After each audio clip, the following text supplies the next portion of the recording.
Hey scrappers, welcome to another video. Sorry I haven't put anything out in the last couple of weeks. They've been very hectic, very arduous. My wife had to undergo carpal tunnel surgery, and then after that, the week following that, she went and had her ingrowing toenail removed on her right toe, both sides. So I've had to help her with a few things around the house, you know, not being able to use your right hand and not being able to walk properly. It's certainly been a bit of a challenge. And then the week following that, we both came down with the mysterious cold that we just didn't know. We don't know where we got it from. I suspect it was probably the doctors, seeing as we had to go there for a couple of days to get her bandages changed. And as I'm sure you can hear it in my voice, still a little bit nasally. I can't do a whole heck of a lot physically, as I get really tired really fast, just short of breath. Thankfully it wasn't COVID. We did a test and we came back both negative, so yeah, it's just one of those seasonal things that are back in full swing. So today's video, I just thought, seeing as I said I can't do much physically, I'll just do a little introduction into the tools required to do scrap. I mean, most of you would say that's pretty obvious. Obviously you need tools to do scrap. You can't just take it apart with your mind. That would be something if we could. So to start with, your impact gun, or you know, we pretty much use this to remove bolts from various sizes, and you have a ratchet set there as well. As you can see, the extension bar is out of the set on the gun already, so is the number 10 deep socket. Now, deep being the fact that, as you can see, it's longer than, say, a standard short socket. And these are used primarily to remove bolts off of stators in washing machines, motors, anything essentially that requires the removal of a bolt where you want to use a mechanical device rather than your arm or anything like that. I mean, I have been doing this for over 10 years now. The first 8 or 9 of them, I was using my arm and with same with screwdrivers, just using my hand and my wrist. And when I did finally make the investment into buying these power tools, it's an absolute dream. I said to my wife, I don't know why I didn't do it sooner. These are an Azito brand, as you can see. Here in New Zealand we get them from Bunnings. And at the time, before inflation and COVID and everything like that, they were relatively cheap. I mean, this one, because it was an impact gun, because it's built a lot more sturdy than, say, your drill impact driver there, this was $250, but it came with a whole bunch of sockets and a set and everything as well, battery and a charger. Whereas this bit here was relatively cheap, 150 bucks. That also came with a battery and a charger and the skin as well. Everything was all there. And this essentially is used, it's just an extension of a number 2 Phillips bit. This is the number 2 Phillips bit here.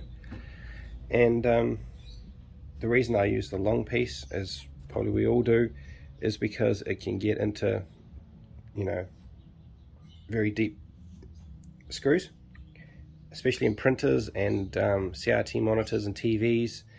Essentially anything that requires the length, it's good for. Now you have your various pliers. I mean, these are just good for grabbing and twisting and bending, as you've seen me do in my videos. This box cutter comes in handy for cutting the likes of your, or anything really, but I've found it really useful for the likes of this stuff. The degaussing cable on your CRT television tubes. Just run a line down there for those of you who don't have a mechanical or an electric wire stripper. These flush cutters, I have 2 pairs here. You're probably wondering why. They do the same thing, but these here are my good pair, so these are the pair that I try not to ruin. and these are used for getting into small crevices or cutting flush relatively close to the circuit board wire or anything like that, or even some of them you can pop off some chips depending on how well they're secured. These ones here I just use simply as a levering device, because I'm not worried if they get broken or if they chip or anything like that. I have a few other pairs that I use as well, and these would probably be a decent investment if you can get them. This here is the SP32204, if you're wondering what the model number is, or the tool number. And these can be bought from engineering supplies anywhere in New Zealand that has stock.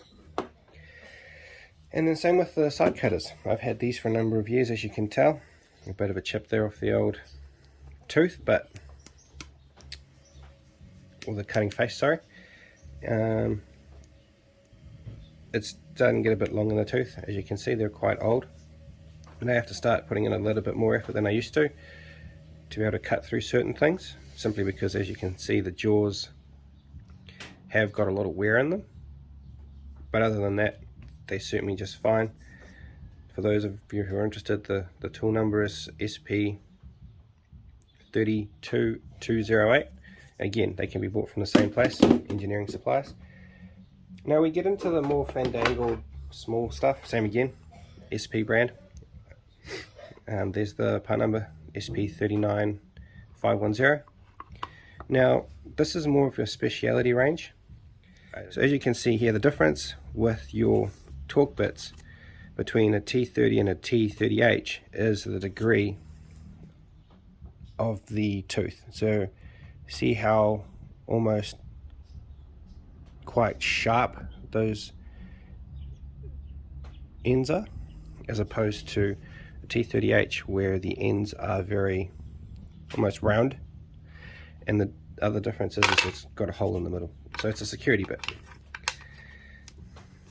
These ones I haven't had to use much, these ones neither. These ones here with the split in the middle of them, I find that if you're taking apart usually Nintendos and various power sockets, they'll have a screw in there that'll have a bit in the middle that you need this to remove. I've also found it good for removal of, for those of you who scrap bicycles and that sort of thing, or anything like tires. It's also very good to remove the tire valve. It'll screw right out of there, it'll fit down in there.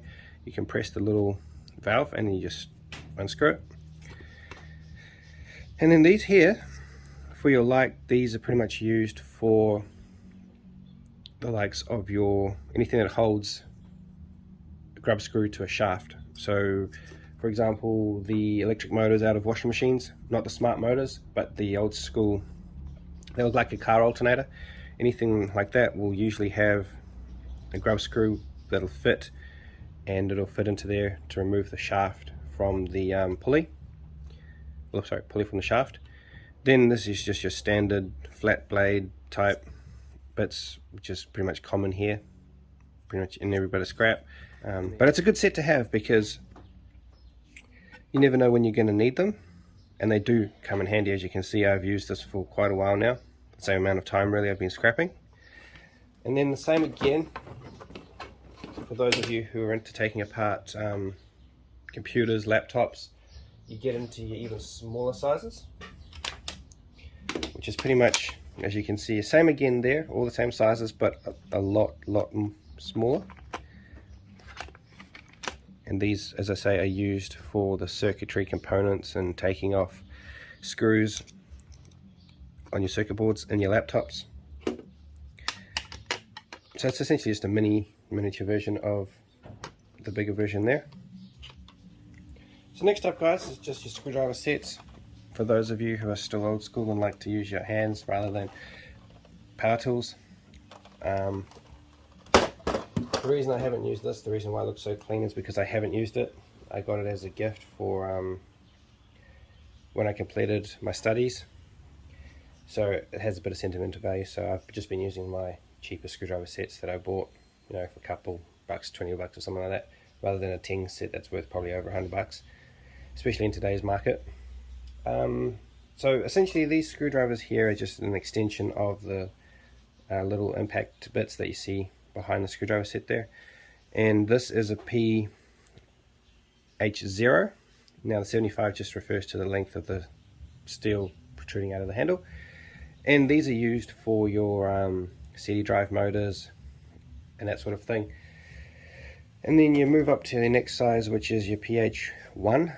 Again, it's the same length, and these are used for screws with a bigger head, obviously, one size head, for anything fixing like blades to shafts or anything like that.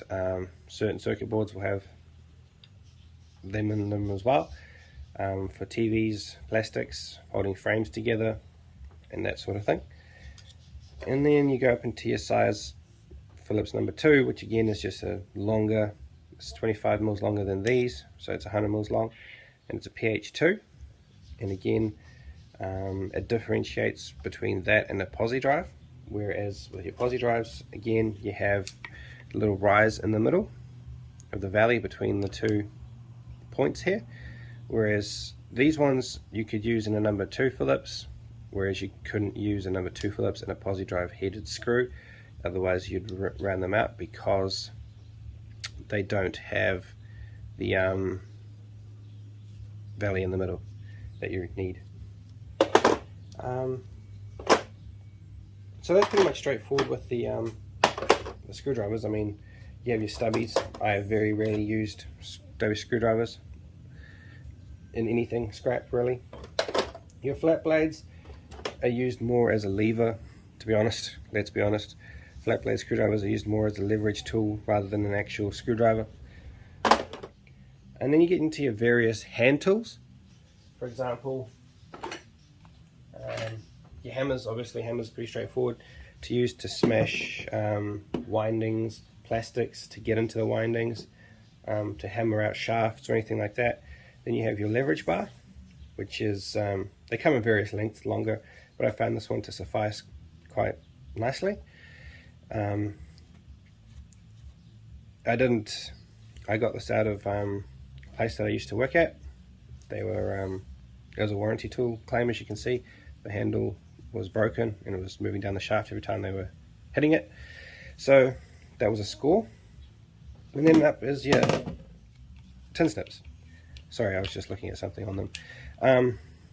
And as you've seen me use these in my videos, I use them to cut anything and everything. You can use these to cut certain types of plastic depending on the hardness of the plastic, depending on the level of brittleness of the plastic. I've used these to cut brass lugs and stuff out of aluminium backing plates for your monitors. I've also used them, as you've seen me, on the straps of the CRT television tubes, just to recuperate a little bit more steel.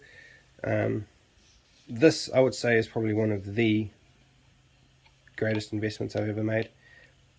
They're scissors essentially, but they're scissors on steroids. So you can cut anything, almost anything, and with very little damage done to the jaws or the teeth. So last but not least, guys, to end this video, tools without scrap is pointless. But scrap can be found anywhere and everywhere these days. All you need to do is go out and ask for it, inquire at businesses. If you want to get into it, business cards, Facebook, friends, family advertise for you, word of mouth. And most businesses will happily give you their scrap, as it's simply a way for them to get rid of it without any extra cost. And that's the way it is. So I hope this video was interesting for you. Thank you for joining me. Look after yourselves, and I'll catch you all in the next one. Cheers!